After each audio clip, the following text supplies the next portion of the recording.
House lawmakers got their first chance today to question the head of Planned Parenthood on those disturbing undercover videos. Cecile Richards did her best to defend the organization against what she called a smear campaign.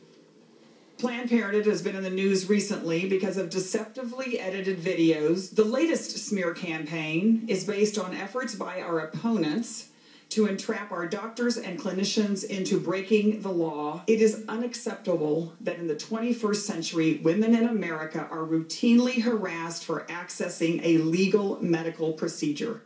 Champions of the Planned Parenthood have claimed for years that without the group, women would not have access to mammograms. Richard was forced to admit today that that just is not the truth. How many of your affiliates have those mammogram machines? Well, our health centers are part of our affiliates. We have more than 650 health centers. So affiliate is simply the corporate structure for those health centers. And how many of them have mammogram machines? The affiliate isn't a health center. Okay, I think I spoke earlier, we do not have mammogram machines at our health centers, and we've never stated that we did. I think they have. At least their supporters have claimed in the past, Melissa, that they provide this service. I mean, what do you make of this exchange? So I think, in watching this today, it seems like we've gotten very far from the topic and what's happened. And, that's how you lose an argument, is when you start to conflate everything together. And if you just go back to what we actually saw on tape and just the conversations, just the words, when you watched Deborah Nicotella saying that, we've been very good at getting the heart, the lung, and the liver because we know that, so I'm not going to crush that part. I'm going to basically crush below it, above it, and get it intact, and then quote at a price. Just isolate that. And let's not talk about all of the rest of it. Focus on that. She quoted a price. There is a federal law that you can't sell human organs. Like, why are we talking about in law enforcement versus all of these other things that drag the debate away from the true evidence? Nobody's disputing that they said those things on camera. Well, and Kimberly, and why do they have to have federal funding? Yeah, well, why? Why are they entitled to do that? So that federal tax dollars go to help butchering babies? Why is this allowed? Well, they claim that they, that they separate the money and that it's different. But one of the things today, they focused a lot on, how much money Cecile Richards is making and all these other things versus what you were talking about. I bring those numbers out. Yeah. Only in America would the head of Planned Parenthood make 20% more than the president of the United States. $500,000 for Cecile Richards, $400,000 for the president. Okay, it's crazy. The other part of the numbers, we found out today that Planned Parenthood's revenues, 90% of the revenues come from what?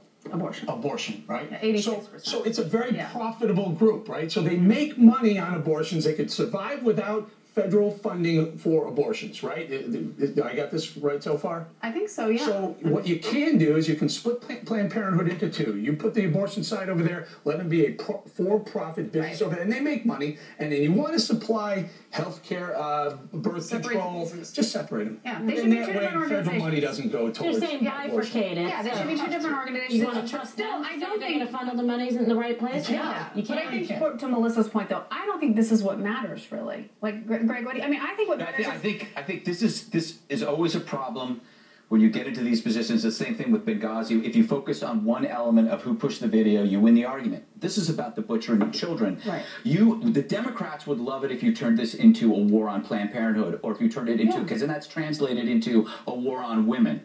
So it's much better to focus on this repulsive part that the media has basically blacked out. I mean, this is the victory of, in a way, of Planned Parenthood. They weathered this scandal because they are now seen as the victim. They are the ones being butchered, not the babies, and they are being seen almost as like Girl Scouts in smocks, performing this Florence Nightingale type endeavor, which is actually, again, it's like a magic act. What do you call it? A sleight of hand.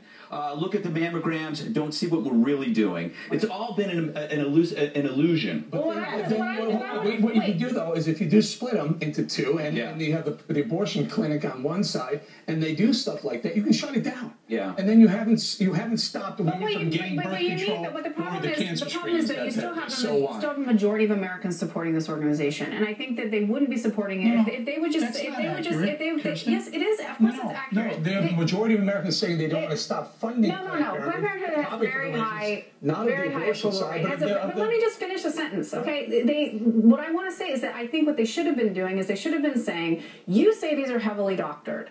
I'm going to read you 3 sentences, and I want you to tell me in these 3 sentences, like you just read, what's inaccurate? What has been doctored? And they should have spent the entire time doing that, just going through, because these sentences are so damning. There's no context for how they could have been okay. But there's another thing that happened, and we want to play this video of you up for you of Hillary Clinton talking about late-term abortion. Are there reasonable restrictions that you would ever support on abortion? I've said that there were, and that's under Roe v. Wade, that there can be restrictions in the very end of the 3rd trimester, but they have to take into account the life and health of the mother. I mean, Kimberly, you've given birth to a child. Like, really? Yes. Yeah, I know. I mean, it's so sad to me, because why wouldn't you want to be on the side of preserving life? Why aren't they saying we want to make sure there's like a counselor right there? There's so many people that need and want children and are desperate to have them and give them love and a home. What the heck is wrong with these people that in the 3rd trimester you are so selfish and disgusting that you would kill a child that is viable, that could be living? And the percentage of cases that she's talking about, the health of the mother, no one's out there trying to kill mothers. All right, take it easy, Hillary.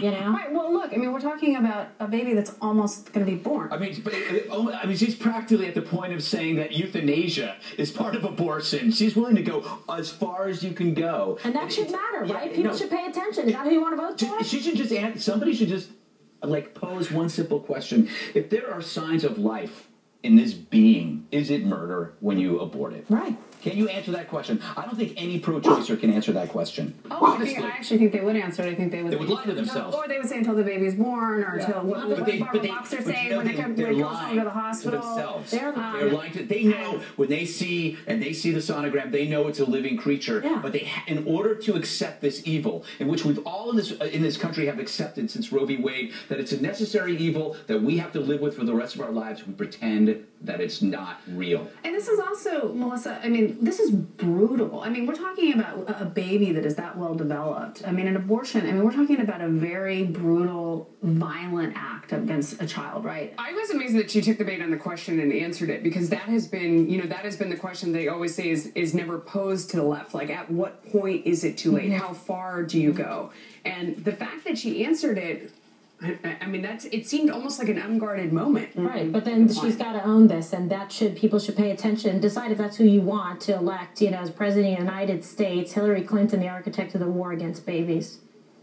All right, on that note, ahead, he was kicked out of the Army.